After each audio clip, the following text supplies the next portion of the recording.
Nechcem to nesedieť. Však áno, chodina vyrobí stále.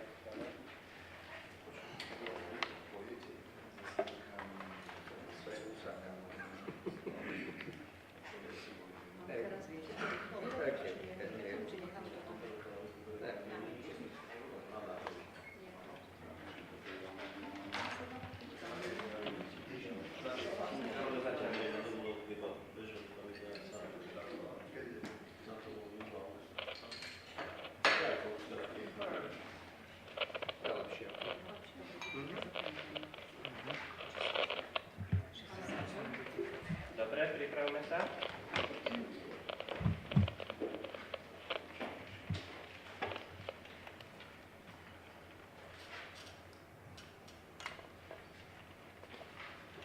Môžeme?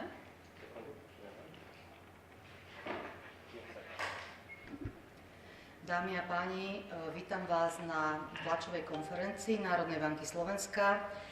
Témou dnešnej tlačovej konferencie je aktuálna predikcia Národnej banky Slovenska, ktorú dnes odprezentujú pán guvernér, pán Peter Kažimír a pán Rainer Martin, ktorý je poverený výkonný riaditeľ nášho úseku meny, štatistiky, výskumu a bankových obchodov. Pán guvernér, nech sa páči.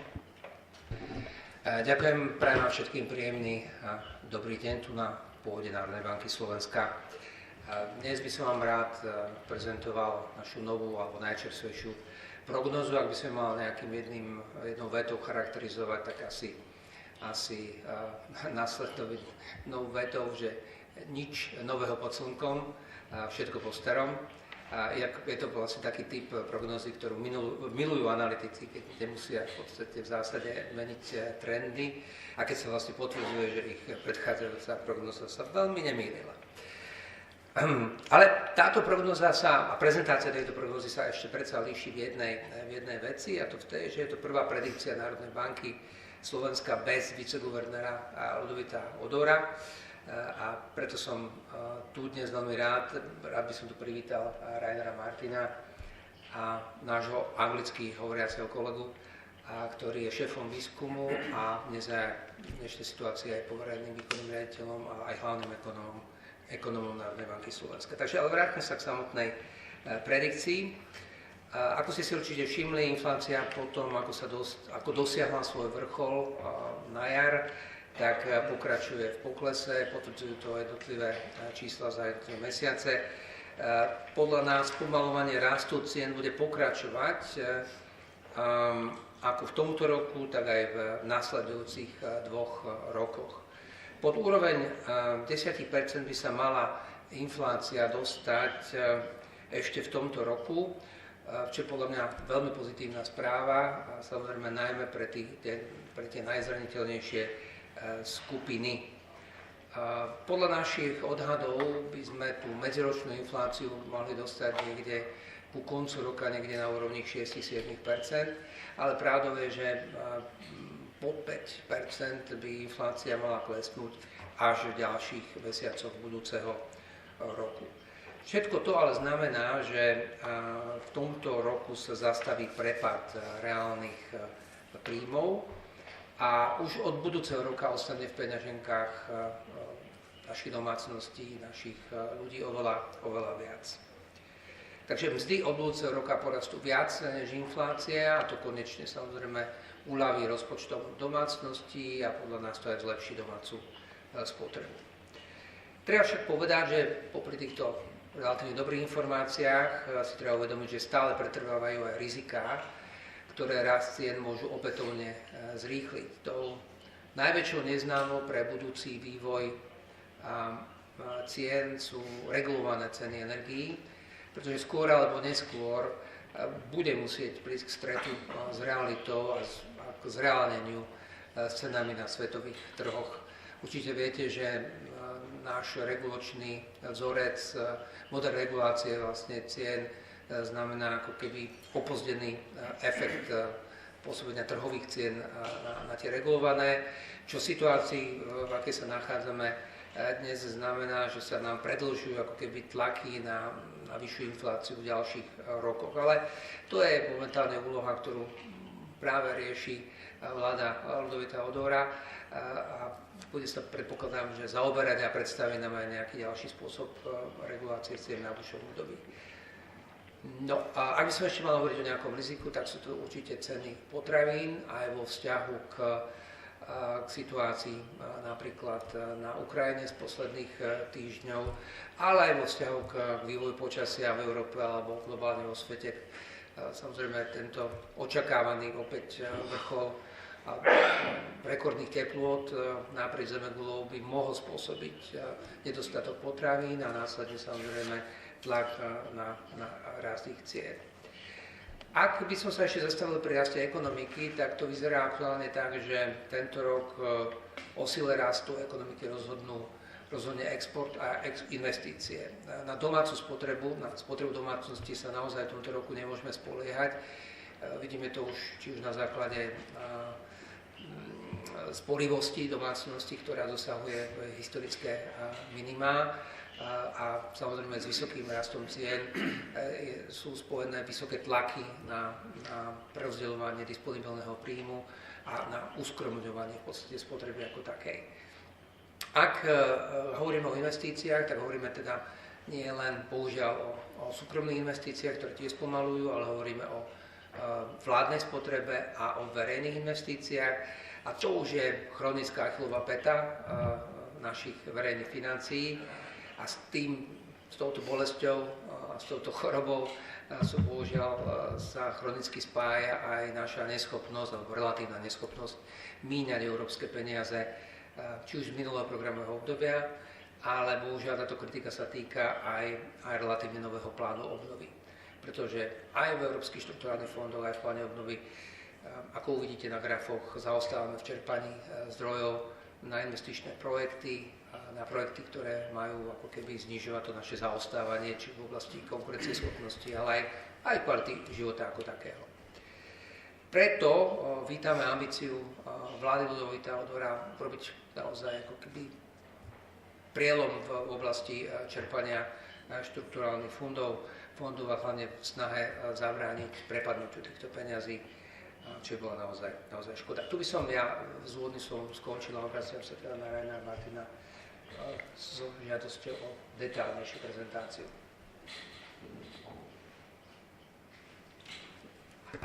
Thank you very much, Mr. Governor, and Dobré ráno, dámy a páni. Let me elaborate on the forecast that we have for the summer this year and also pick up a few of the themes that the Governor mentioned already in a bit more detail. So first of all, as was already stated, the June forecast is broadly unchanged from the forecast that we presented in March. There are some differences, so headline inflation is decelerating, this is unchanged, but the path is somewhat different from what we have seen 3 months ago. So basically, inflation is now expected to remain somewhat higher in this year, so inflation is a bit more persistent, this is due to higher core inflation, but it will fall more substantially in the 2 years ahead. The overall economic outlook remains largely unchanged, with one exception, which is private consumption, and the Governor was already alluding to this one. The labour market is definitely a positive aspect in the whole forecast. It remains quite resilient, and this prevents both a stronger decline of private consumption, even stronger than what we have expected, and importantly, it also supports financial stability in Slovakia. And real incomes are expected to grow again from 2024, more specifically in our forecast from the second quarter of next year. Now, that said, there are of course a lot of forecast risks. These are still very uncertain times, and the forecast risks relate both to inflation and economic activity. When it comes to inflation, there are serious risks, and the Governor was already mentioning this, to global energy prices still, agricultural commodity prices, food prices, and then also this would have spillovers into the consumer prices and wage development. So upside risks are clearly dominating here. For economic activity, the risks are more on the downside.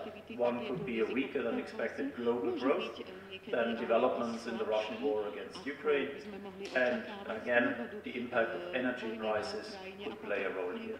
There is also a question about the consolidation of public finances going forward, and a big question about the absorption of the EU funds. Now, these are the key figures that we have in this forecast round. And we expect GDP to grow by 1.4% this year, 3.3% and 3.2% in the coming years. And you can see on the right-hand side this is broadly unchanged, so there are some upward revisions, but not a lot. So it's a broadly unchanged picture. HICP inflation, as I mentioned already, is expected to remain somewhat higher this year at 11%. Now, having said that, at the end of the year, we are expecting inflation to be clearly already in single-digit territory. So this is the annual average, the 11%. And for next year and the year after, we're expecting inflation at 6.2% and 3.7% respectively.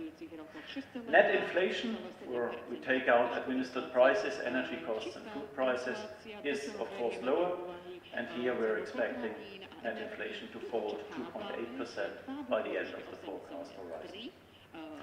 Nominal wages are expected to grow strongly, although for 2024 and 2025 we see some downward revision compared to what we had 3 months ago. And real wages are expected, as already mentioned, to become positive again in 2024 towards the middle of next year. Employment is expected to grow throughout the forecast horizon. Let me now go first to some assumptions, and I will be quite brief here. So important is, of course, our assumption for foreign demand, and they remain largely unchanged. You can see on the right-hand side in the chart that in 2023 there is a substantial decline in foreign demand compared to what we saw last year. This is partly also due to the fact that 2024 was inflated, so to say, due to carryover effects and catch-up effects from previous years where demand was, of course, very weak. So we are getting back to something more normal in 2024 and 2025 with 3.4 and 3.4 respectively. So assumptions on the exchange rate, euro vis-à-vis the dollar, are largely unchanged. So we expect the euro to be slightly stronger vis-à-vis the dollar during the forecast, and we expect oil prices to be slightly lower during the forecast horizon. So these are technical assumptions, they come from the markets, basically. It's not our own forecast. Then importantly, turning to energy prices, the forecast for wholesale prices and electricity prices is expected to be somewhat lower than we had seen 3 months, or what we had expected 3 months ago. This is, of course, good news. Now, also you see that there is quite some differences. The gas price is pretty stable during the forecast horizon. The electricity price is much more volatile.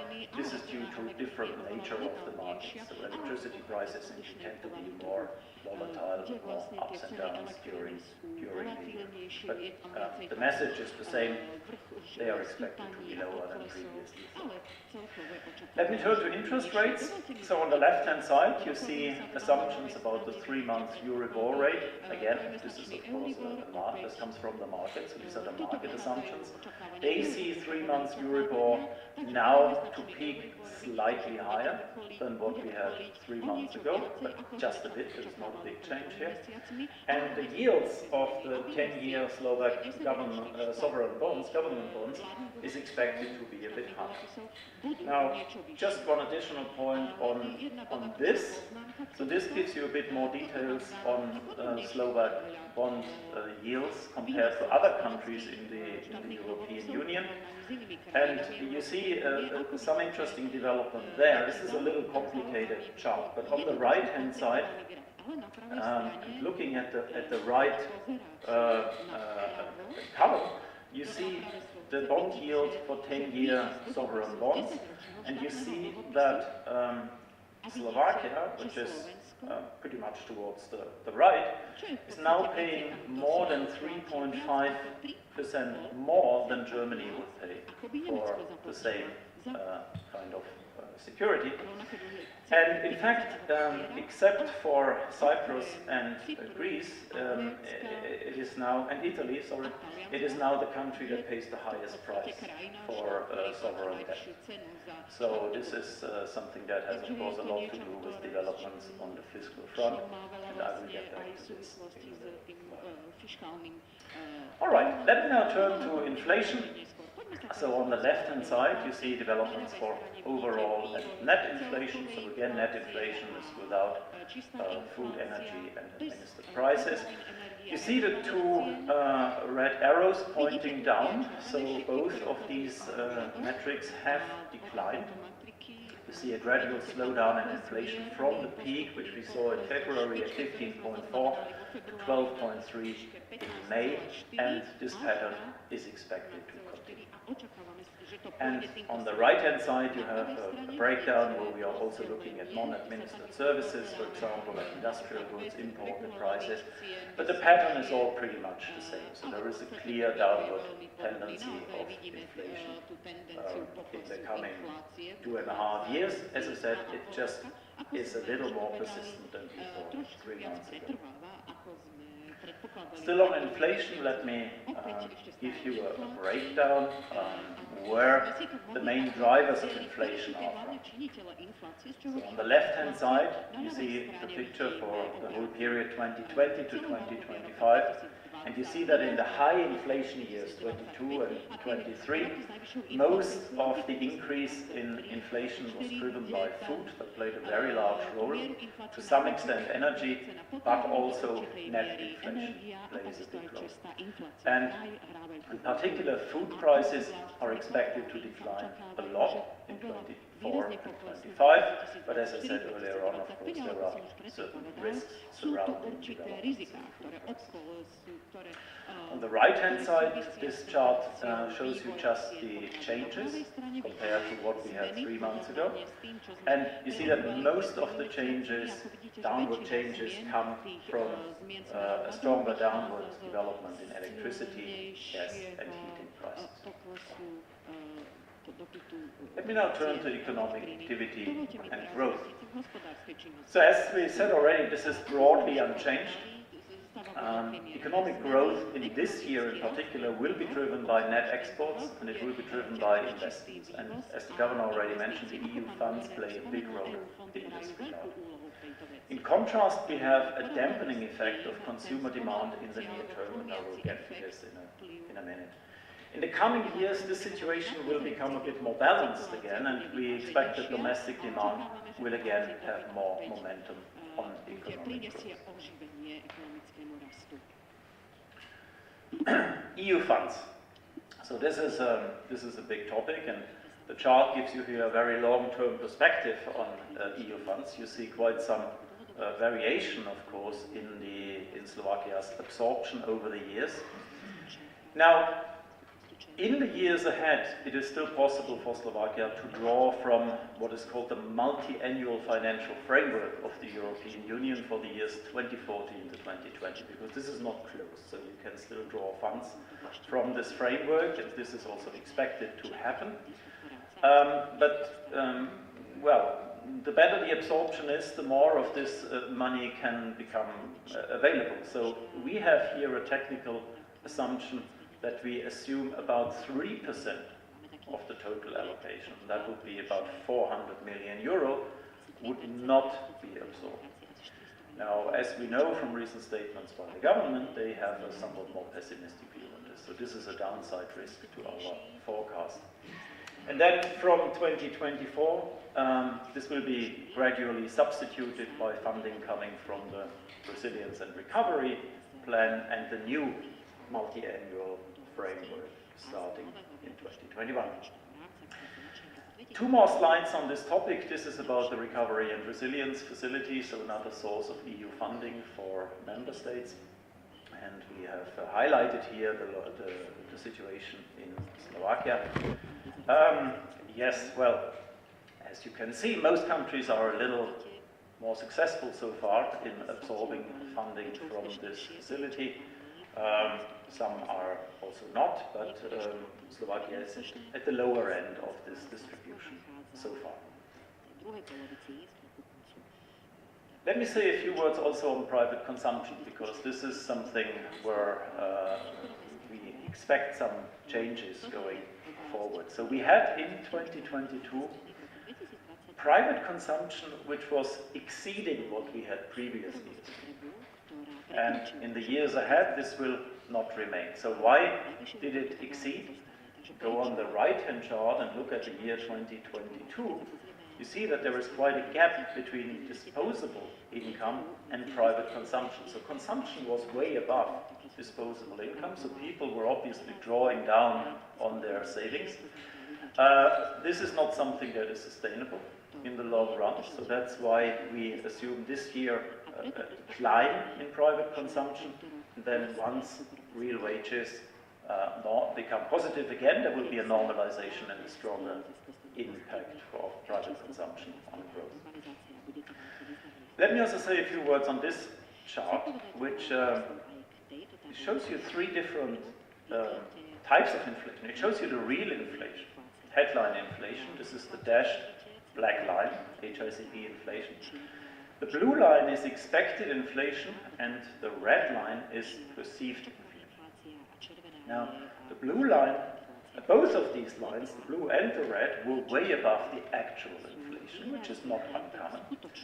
So what you see recently is that the blue line, the expected inflation, is going down rather sharply. This is good news. So it means that people have confidence in what the monetary policy is achieving. The not so good news is that perceived inflation is still very, very high. So what are the reasons for this? There could be various reasons. So one reason is that your perception of inflation is, of course, strongly influenced by what you are purchasing often. So, for example, if food prices are very high, this typically has an impact that perceived inflation is higher, and that this is what we see. Now, it is also a risk factor for the forecast, because if people perceive inflation as much higher than it actually is, it may mean that they reduce their spending even more. Right? So this is something that one needs to look at closely and keep in mind for the future. Labor market.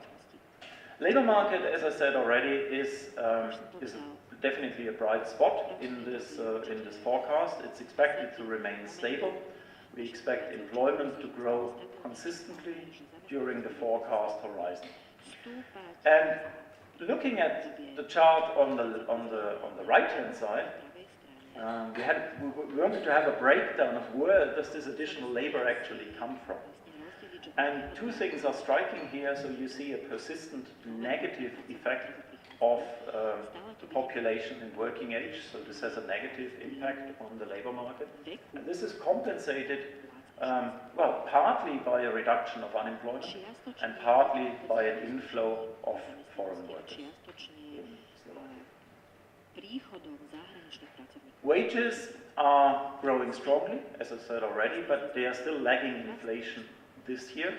But as of next year, as of the middle of next year, real incomes are expected to grow again. And we have only relatively minor changes here in our forecast. Second to last, let me say a few words about the fiscal outlook. And I should say that this should be taken with a lot of caveats, because what we have here is, in technical terms, a no policy scenario. So what does that mean? This means we are not taking any assumption here on what the future government will undertake in the fiscal sphere. So what is included in this forecast are only those measures that have already been approved, and the mechanical impacts on tax receipts, on social expenditures, and so on from the macro economy. So what we see is government deficits that is fairly high. So we expect for this year a general government deficit of minus 5.7%, and this will increase even more next year to 6.3%, and then it will be declining a little bit. We expect it to decline as a result of stronger growth to minus 5.3%. There are a few revisions compared to 3 months ago, but not really a lot. And how does this translate into public debt? Well, public debt based on this forecast, and again, it's a no policy assumption, we don't know what the government will be doing, is expected to remain just below 60%, but really just below. So it reaches a low point for this period this year, 57.4, and then it will increase to 58.7 at the end of the forecast horizon, with some downward revisions this year and next, and some upward revision the year. Last point, comparison with other institutions. So how do international institutions that forecast Slovakia see economic developments, and how does it compare to us? Well, broadly speaking, we are somewhat more optimistic than international organizations regarding growth. Not dramatically, but somewhat. On the other hand, we are a little more pessimistic regarding inflation, especially for the 2 years ahead, for 2024 and 2025. Now, as I said, these differences are not particularly large, and they are partly due to different cut-off dates of the forecast. So the oldest forecast in this table is 2 months old, basically, but there was some data coming in since then, so this can already make quite a difference, of course. And with that, I would like to thank you for your attention.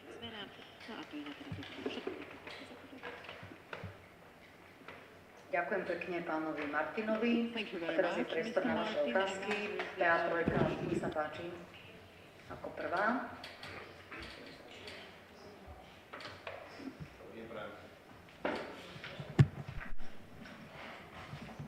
Dobrý deň, prajem, Mašúra, televízia PA3. Ja mám jednu otázku na pána guvernéra. Ako vnímate tie úvahy súčasnej vlády ohľadom opatrení týkajúcich sa vysokých cien potravín? Tiež ste ich spomínali pred chvíľou na tlačovke ako riziko. Zatiaľ sa nezvažuje o nejaké znižovaní DPH-čky alebo nejakých veľkých objemných opatreniach, ale skôr to ide na tých najzraniteľnejších a veľmi podobne by mala potom vyzerať aj tá energopomoc. Toto sú plány vlády Ľudovita Odora, tak sa musím spýtať, že ako to vnímate? No, vnímam to tak, že terajšia vláda odborníkov príde s opatreniami, ktoré budú ako z učebnice. A z tohto pohľadu do učebnice určite nepatrí dočasné znižovanie dane z pridanej hodnoty. Nie je to tak dávno, keď sme spolu s viceguvernérom Ľudovitom Odorom dokazovali na takéto prezentácii, že napríklad pokles dane z pridanej hodnoty pri reštauračných službách, ak si pamätáte, nespôsobil pokles cien, ale dokonca v danom období úplne logický nárast a pri regionálnom porovnaní to bol jasný transfer do zisku prevádzkovateľov reštaurácií, čo nikto určite nezávidel, ale v situácii v post-covidovom období, a na druhej strane to určite sa minulo cieľu v podstate zníženia tlaku na domáce rozpočty. Takže môžem vám povedať na základe vlastnej skúsenosti z minulých období z rezortu financií, že toto rozhodne nie je cesta. Okrem toho žiadne dočasné zníženie DPH neexistuje, lebo v podstate platí, že zvýšenie DPH sa automaticky prináša do cien, či je dočasné alebo trvalé, a pokles sa v zásade neprenáša do cien. Akože to je proste skoro pravidlo.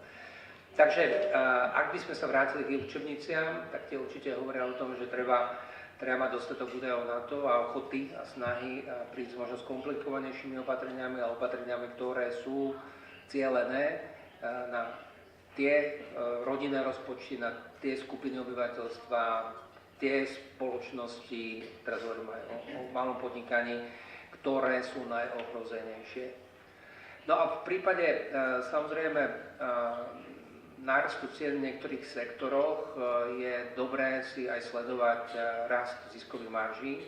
Treba povedať, že naprieč Európou je jedným z problémov alebo zdrojom rizika nárastu inflácie je rast ziskových marží. A to je proste fenomén, ktorý je spojený proste s reálnou snahou podnikania dosahovať čo najväčší zisk v období, keď je rast cien sexy, ak to mám takto proste pomenovať. A keď si vlastne nikto úplne nevšimne, ak sa dnes správate štandardne. Takže dnes sme v období, keď v podstate dennodenný nárast cien v rôznych oblastiach je akoby normálny a dovolený a menej sa pozeráme na to, aký zisk sa dosahuje v jednotlivých sektoroch. A my vieme vyhodnotiť na základe individuálnych údajov, že sú sektory, hlavne aj v oblasti potravinárstva, ktoré benefitujú z toho chaosu alebo z tej nervozity okolo cien. Takže podľa mňa, tu tiež hovoríme aj z istých osobných skúseností z obdobia zavádzania eura, by veľmi prospela verejná komunikácia.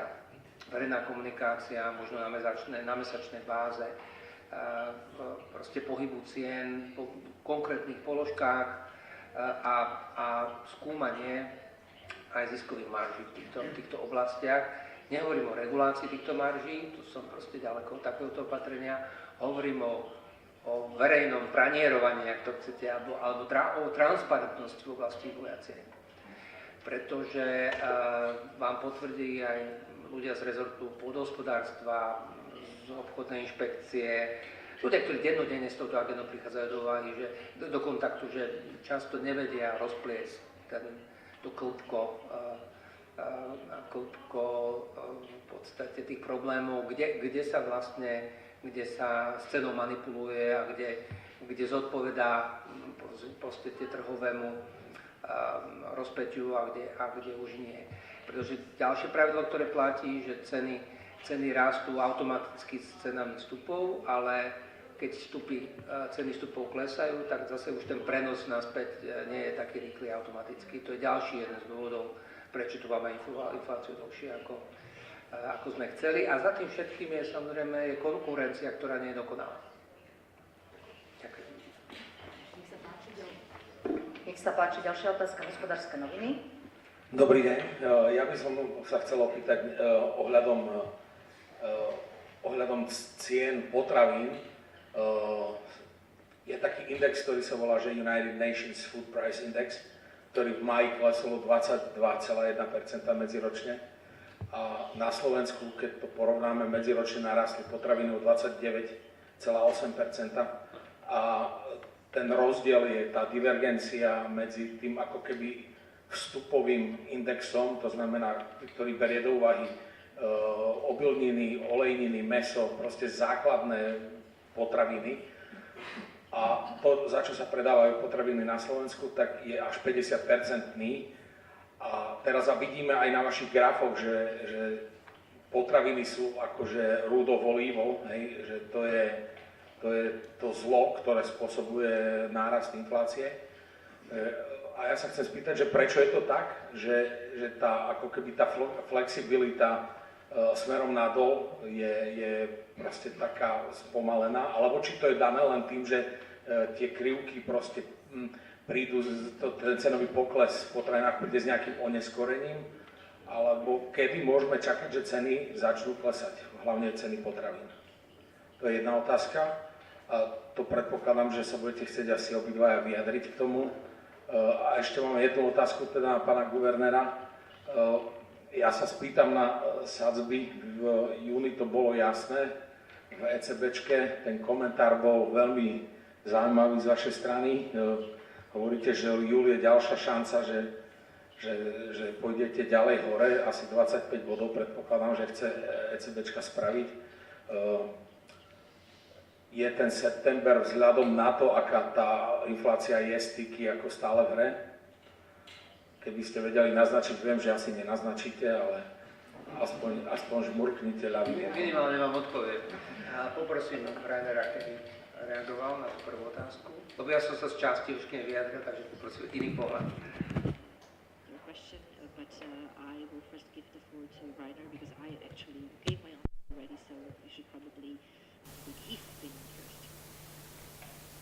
Okay, thank you very much.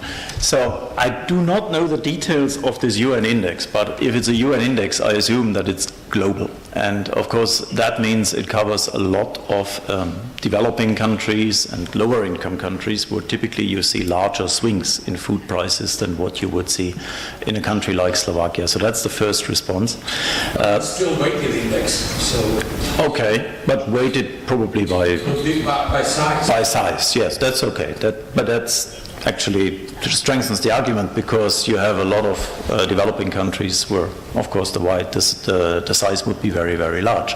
So the second point is that that you have to make a difference between unprocessed food and processed food. And for processed food prices, which also played a large role in inflation over the last 2 years, of course, this has to go through the value chain, so to say, right? This is not something that is immediately passed on to consumers. So that's the second part.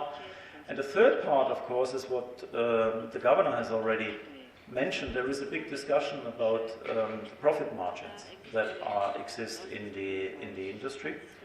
And they were rather high in the last 2 years. And these are expected to fall again. This is also the euro area projection, but it's also a projection that we have here. But this typically takes a little while. Now, in the longer term perspective, I think an important question, and this goes beyond, of course, the forecast that we have here, is the overall structure in the food industry. So, how much competition is there? How many competitors are in the market?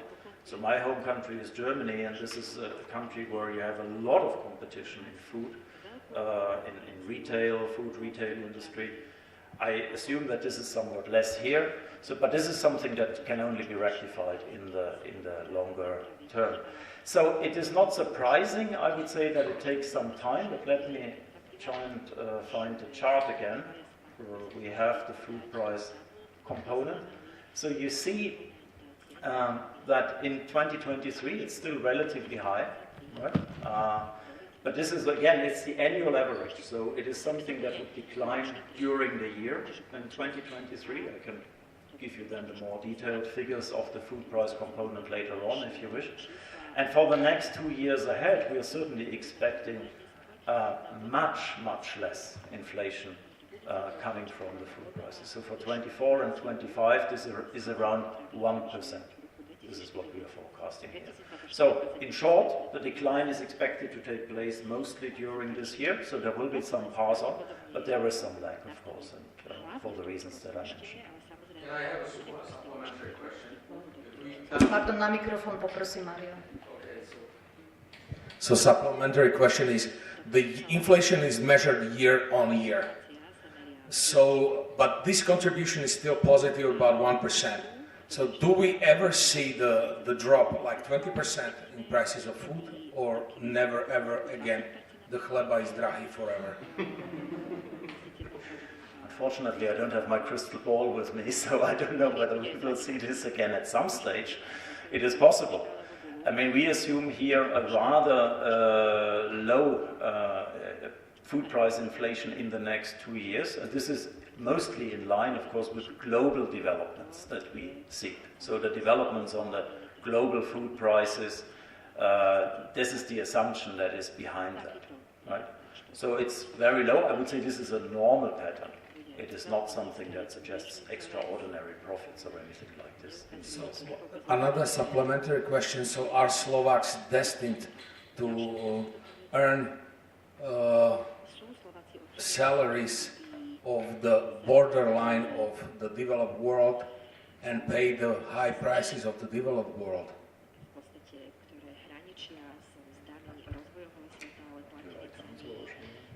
I can, well, I mean, It's up to you.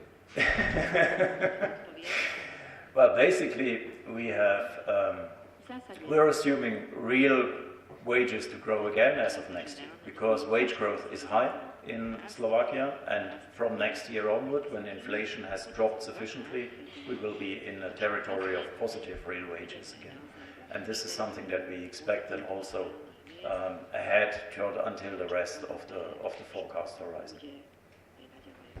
Aby som vyslobodil Rainera Martina zo zajatia pána redaktora, tiež by som chcel dodať, že v podstate, ale je stará známa vec, že Slovensko patrí k krajinám s vysokou cenovou úrovňou. To znamená s relatívne vysokou cenovou úrovňou a to myslím si, že o tom vie každý, kto je odkazaný buď na obchodnú turistiku alebo má možnosť cestovať. Sú naozaj proste komodity, ktoré sú aj vo vyspelejších krajinách lacnejšie alebo na tej istej úrovni ako u nás. To je proste skúsenosť, s ktorou sme konfrontovaní bohužiaľ každý deň. Ak sa bavíme ešte o cenách potravín, tak zopakujem z úvodného môjho slova, že sú tu obrovské riziká, ktoré sú nasmerované úplne opačným smerom. To znamená smerom opätovného navýšenia základných produktov, ale aj tých spracovaných. A tie sú spojené s vývojom počasia. To tiež na to netreba mať vysoké školy, aby sme chápali, že proste sucho a niekoľkoročné sucho, ktoré máme za sebou, prívalové dažde a vysoké teploty, ktoré máme na Slovensku len teraz pár dní, ale vo zvyšku Európy sú už tretí týždeň alebo mesiac. Že všetko toto spojení s napríklad s teroristickým činom na Ukrajine a zaplavením proste tisícov, 100 000 hektárov poľnohospodárskej pôdy môže znamenať opätovný reálny alebo aj špekulatívny nárast cien potravín. Takže to je jedno z rizík, ktoré je nasmerované aj k tomu rozhodovaniu v septembri, o ktorom sme ešte hovorili. A potraví nám ešte stále snáď to, že to sú hriechy, ktoré by sme, ak by sme hľadali DNA tých chýb, tak by sme museli ísť do konca 90. rokov, do reštrukturizácie našej obchodnej siete, privatizácie, do stavu nášho pôdohospodárstva, do našej závislosti na dovoze potravín, do technologických kapacít našho spracovateľského priemyslu, takže do dotačnej politiky. A to sú nazhromaždené chyby, policy mistakes, tak oxymoronom povedané, ale sú chyby, za ktoré potom v istých chvíľach všetci platíme. Ak vám mám odpovedať na otázku, čo bude ďalej s monetárnou politikou ECB, my sme vlastne len minulý týždeň zverejnili prognózu, najnovšiu prognózu, ktorá okrem iného hovorí aj o tých profit marginoch, alebo teda o ziskových maržách, kde sa spoliehame na to, že tie marže pôjdu postupne dole. Patrím tým guvernérom, ktorí spochybňovali takýto odhad a hovoríme, že naopak, že toto je jedno z rizík vzhľadom na veľkú oblasť neregulovaných cien, ktoré nemáme úplne pod kontrolou. A ak sa pozrieme na tvrdohlavosť, hovorím po slovensky teraz tvrdohlavosť hlavne jadrovej inflácie, ak táto tvrdohlavosť bude pretrvávať aj pri jesennej prognóze, tak je podľa mňa úplne logické, že sa nájdú hlasy a môžu sa aj presadiť takéto názory, že sa bude dvíhať základná sadzba ďalej. A s tým musím povedať, ja z hľadiska tohto nastavenia a vnímania toho celkového obrazu by som v septembri takisto nemal problém. Ak hovoríme o júlovom rozhodnutí, to považujem za viac menej isté, že vzhľadom na tie dáta, ktoré sme dali minulý týždeň, vzhľadom na to, že sme v podstate museli navýšiť odhady práve jadrovej inflácie na najbližšie roky, tak to rozhodnutie o zvyšovaní sadzby z môjho pohľadu je viac menej v júli jasné. V septembri si musíme počkať aj na taký, ako keby som povedal, celkový monitor kombinácie všetkých tých nástrojov, ktoré používame a ich vplyv jednak na cenovú stabilitu, ale aj na ekonomický rast, na finančnú stabilitu ako takú. Takže jediné, čo je isté, že septembrové pokračovanie s prísťovaním monetárnej politiky nie je isté.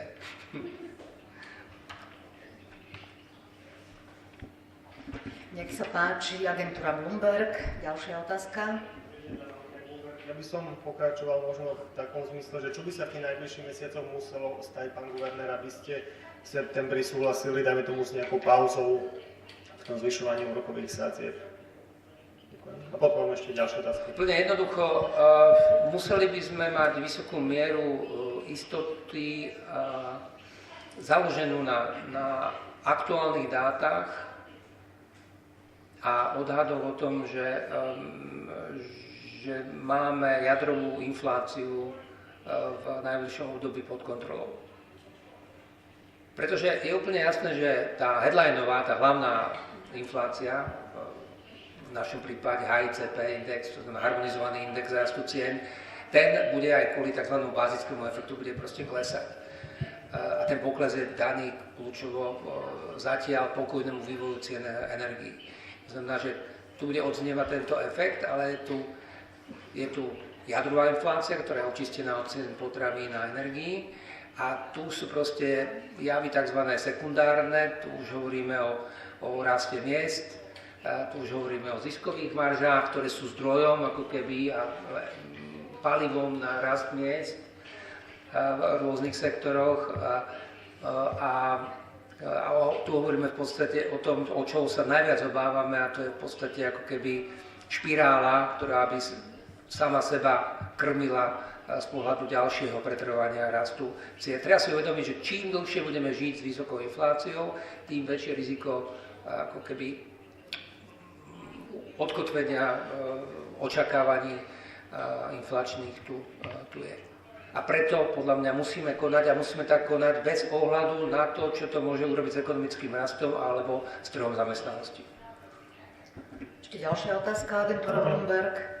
Ešte by som sa chcel spýtať k tomu programu nákupu aktívu PIPP.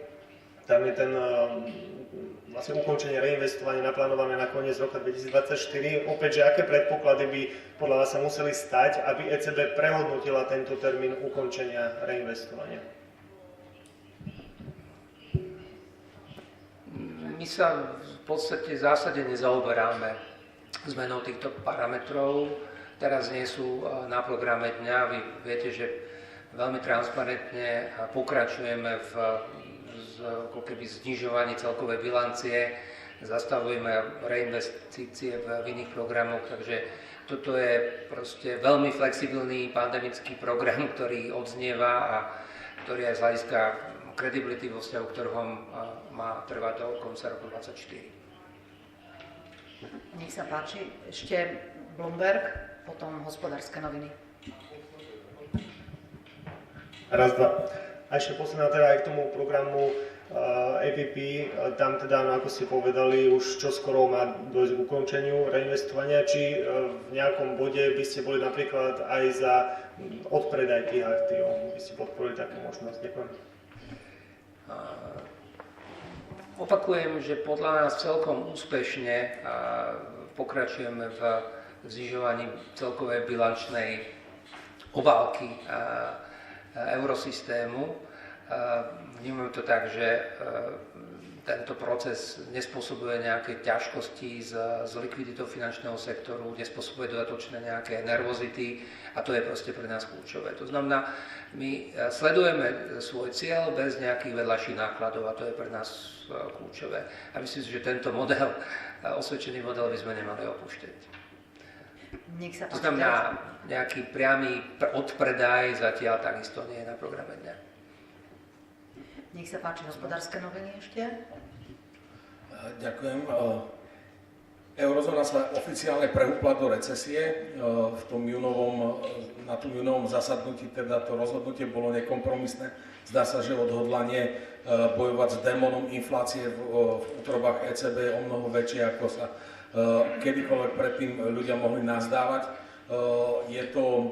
Ak by sa situácia zhoršila, aj keď teda podľa týchto prognóz, ktoré ukazujete, to tak nevyzerá, tá prognóza na budúci rok je pre nás priaznivá, dokonca dvojnásobne vyšší rast, ako predpokladáte v tomto roku. Ale ak by sa eurozóna ako celok, ja neviem, v Nemecku by sa niečo pokazilo, by sa tie čísla zhoršili výrazne, bol by to faktor, ktorý by ste zohľadňovali pri prípadnom, bolo by to niečo, čo by vás zastavilo pri tom plánovanom zvyšovaní sadzieb?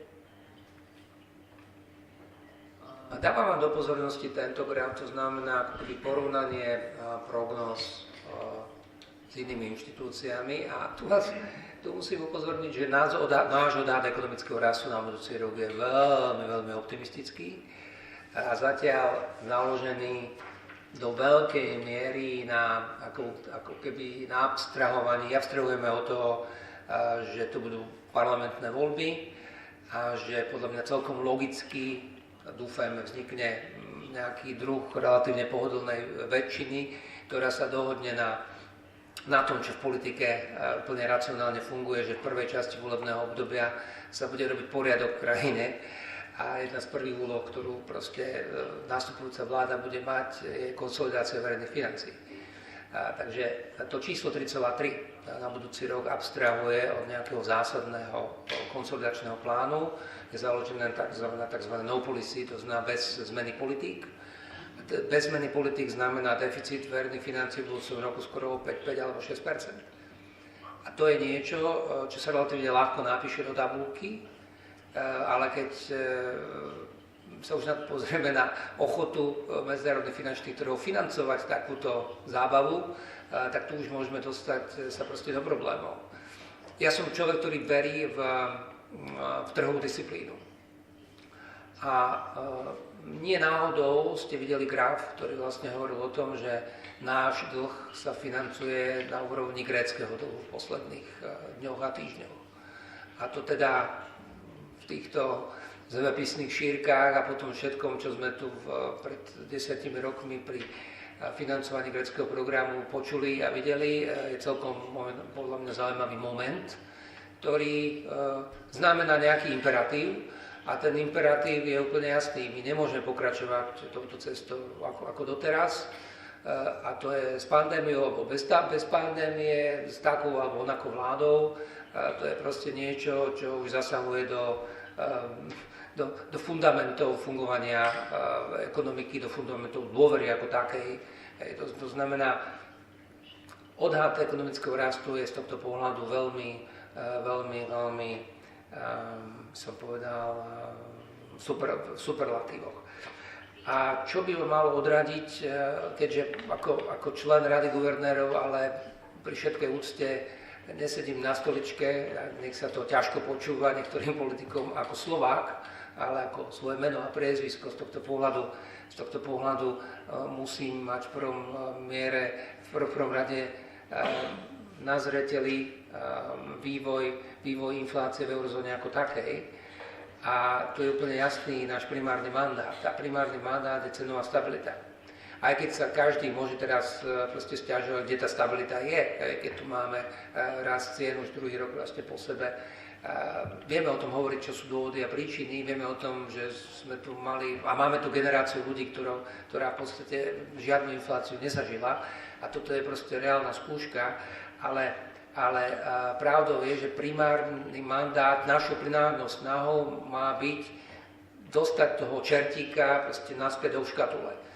A dostať ho tam znamená z nášho pohľadu hlavne zvyšovať sadzby tak dlho a udržať ich na tak vysoké úrovni tak dlho, až si budeme istí do tej najvyššej miery, že ďalší rast, nekontrolovaný rast proste nám nehrozí. A zopakujem tú vetu, ja som už povedal, bez ohľadu na to, čo to urobí s ekonomickým rastom alebo s trhom práce.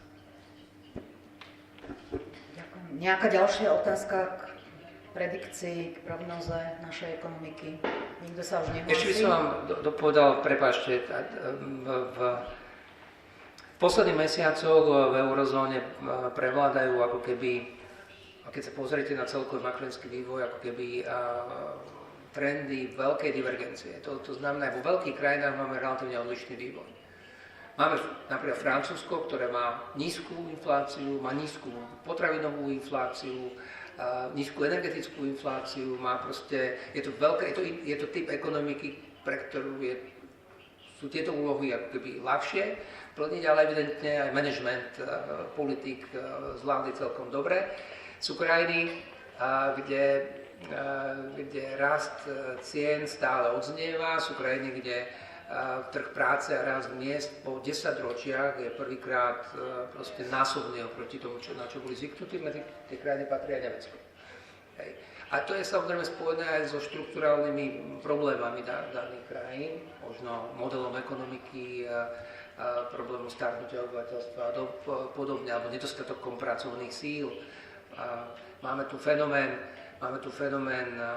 v podstate pretrvávajúcej rezistencie alebo proste zdravého trhu práce. Máme tu relatívne silnú krízu a máme tu najnižšie čísla nezamestnanosti v histórii. A zároveň tu máme čísla zamestnanosti, ktoré nedosahujú ani predcovidovú úroveň. Hej. Máme tu spätný nárast, máme tu na slovenské pomery rekordné nárasty zahraničných zamestnancov. To sú proste všetko fenomény, ktoré znamenajú takú diverzitu, proste rôzny vývoj v rôznych kútoch Európy ako také. A z tohto pohľadu asi chápete, že jedno rozhodnutie alebo jeden typ rozhodnutia na úrovni Rady guvernérov nie je úplne jednoduché, aby to ako liek zafungovalo vo všetkých kútoch eurozóny ako také. Ďakujem. Ďakujem pekne. Niekomu ešte napadla nejaká otázka v tejto súvislosti? Ak nie, tak ďakujeme veľmi pekne za účasť na dnešnej tlačovej konferencii. Prajeme vám pekný deň a teda štandardne najbližšia predikcia bude v septembri. Takže radi vás privítame. Pekný deň ešte. Dovidenia. Ďakujeme, prajeme všetkým príjemné leto. Veľa